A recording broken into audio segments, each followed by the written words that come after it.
Bismillahirrahmanirrahim. Mineralocorticoids. In the last lecture, we studied about the hormones of adrenal cortex, and among the hormones of adrenal cortex, mineralocorticoids are the hormones which are secreted by the outermost layer of adrenal cortex, zona glomerulosa. Uh, Today, we are going to study about these hormones, and among mineralocorticoids, aldosterone is the most important one. Mineralocorticoids are the hormones of adrenal cortex. The most important function of these hormones is to regulate the fluid and electrolytes by their effect on ion transport in renal tubules, in particular sodium and potassium ions. These are the hormones which are essential for the maintenance of sodium balance in ECF and ECF volume. So they are also called acute life-saving portion of adrenocortical hormones. Now, the aldosterone is the major glucocorticoid secreted by adrenals, and it accounts for about 90% of all the mineralocorticoid activity in humans. The normal daily secretion of this hormone is 0.15 milligram, and the total plasma level is 0.006 milligram per deciliter.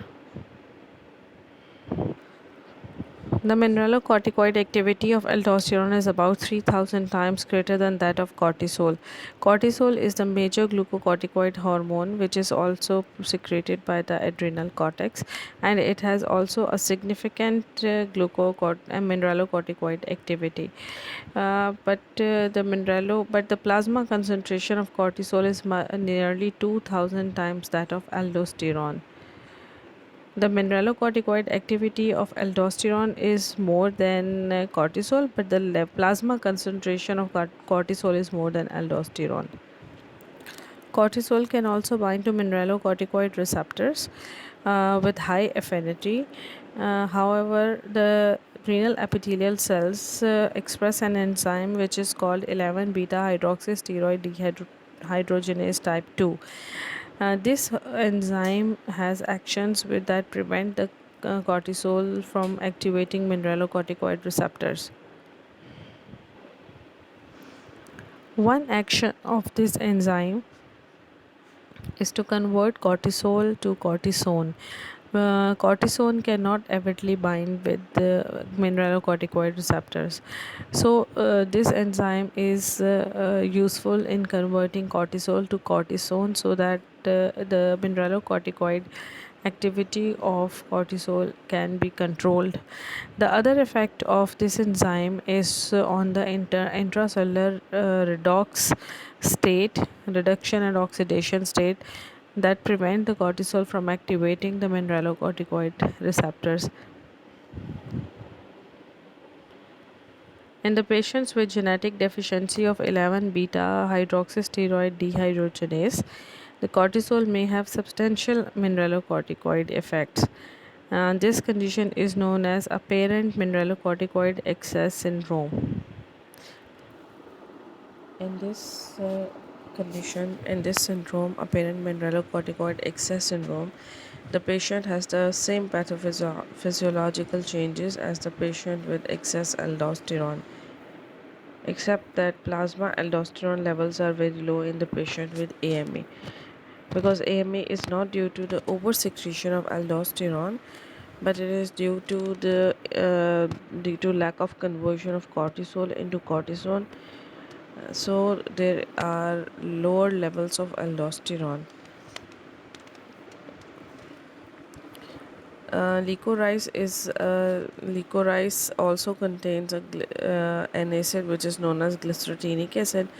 So the licorice also causes AME because the glycerinic acid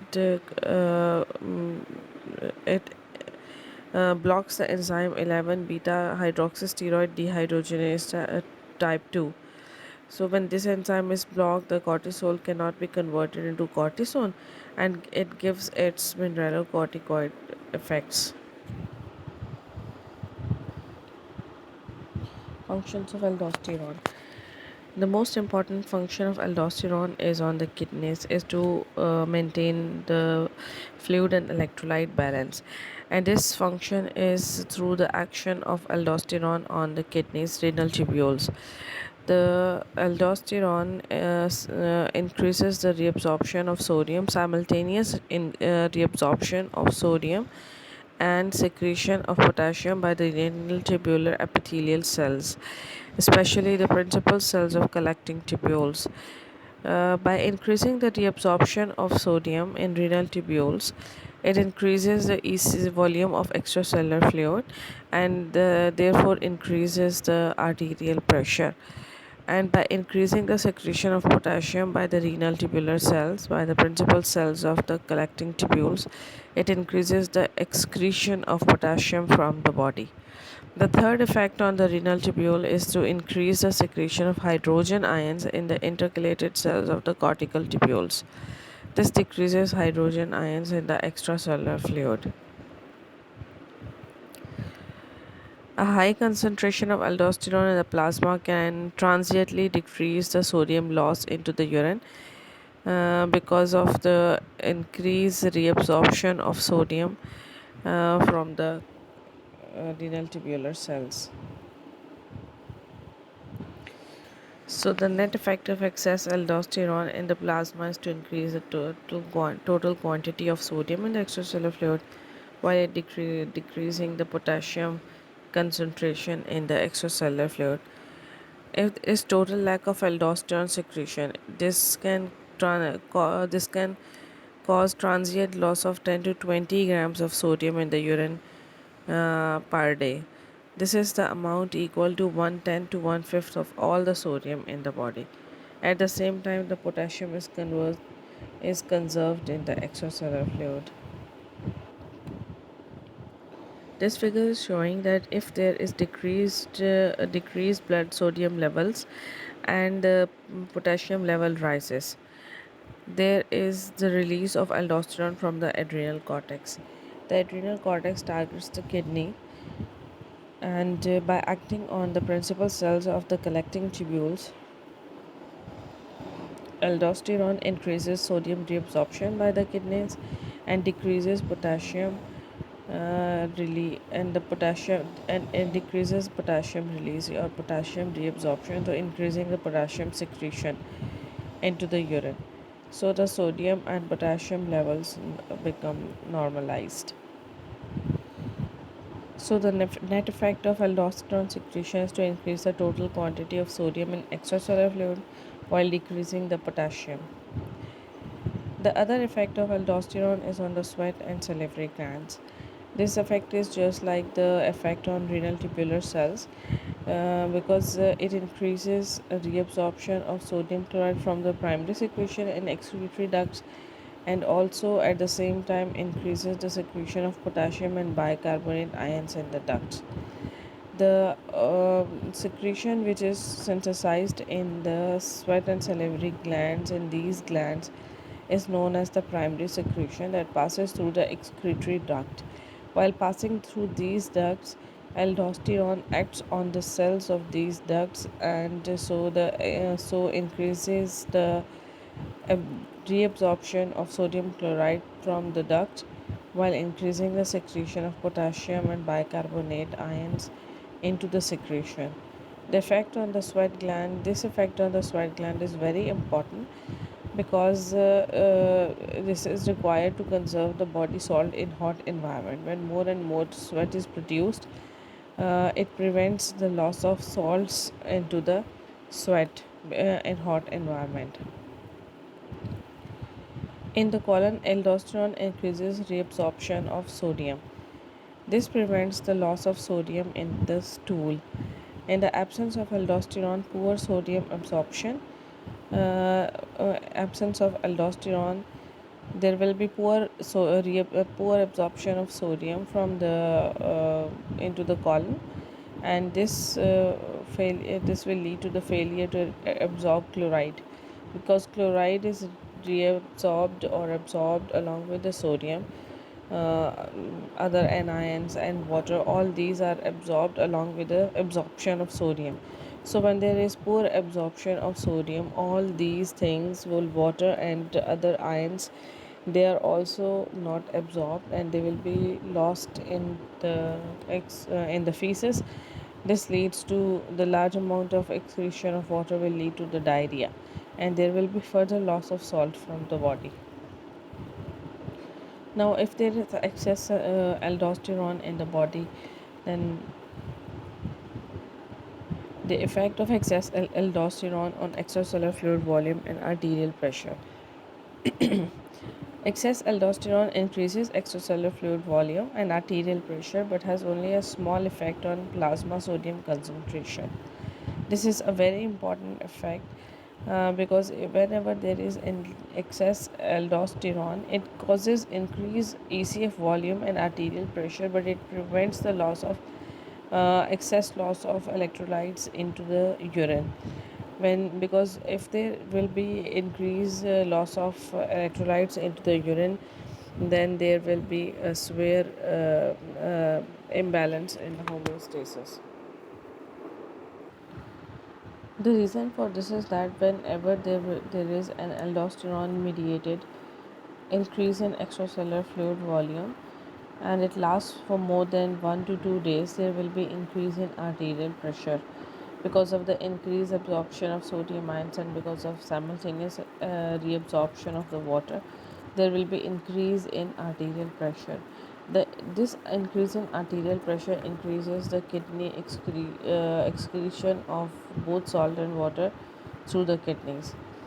The excretion of salt is known as pressure natriuresis, and the excretion of water is known as pressure diuresis. So, because of the increased excretion of both the salt and water, there will be not a big change in extracellular fluid, and it almost remains normal. Now look at this figure. When there is increased aldosterone level, there will be increased reabsorption of sodium, excess sodium and water from the renal tubules. There will be increase in extracellular fluid volume, and this leads to increase in arterial blood pressure. The effect of arterial blood pressure on the kidneys is to increase the excretion of salt and water, which is known as pressure diuresis and pressure natriuresis. Along with pressure diuresis and pressure natriuresis, when the volume of the blood is increased or ECF volume is increased, there will be release of certain hormones from the body like atrial natriuretic peptide from the cardiac muscle cells. When the atria are stretched, there is release of this hormone from the atria that leads to the that acts on the renal tubular cells, and because of this diuresis and pressure natriuresis and the action of this hormone, there will be increased excretion of sodium and water through the urine, and the ECF volume will be decreased. This is another figure showing another flow chart showing the same effect of excess aldosterone. That is, the prolonged aldosterone excess leads to sodium and water retention. This sodium and water retention leads to increase in ECF volume, and there is increased blood pressure. The right atrium of the heart, because of the increased ECF volume, the right atrium of the heart start releasing ANP, atrial natriuretic peptide, and this hormone blocks the aldosterone effect by acting on the renal tubules. So sodium and water excretion will be increased. Whenever the extracellular fluid volume increases 5 to 15% above normal, arterial pressure also increases 15 to 25 millimeter mercury, and this elevated blood pressure returns the renal output of the sodium and water to normal despite excess aldosterone. Now, this return to the normal of salt and water excretion after prolonged aldosterone excess by the kidneys as a result of pressure natriuresis and pressure diuresis is called aldosterone escape. The aldosterone escape is important because the rate of gain of sodium and water by the body is zero, and the balance is maintained between sodium and water intake and output by the kidneys despite continued excess aldosterone. In the meantime, hypertension has developed, which lasts as long as the person remains exposed to high levels of aldosterone.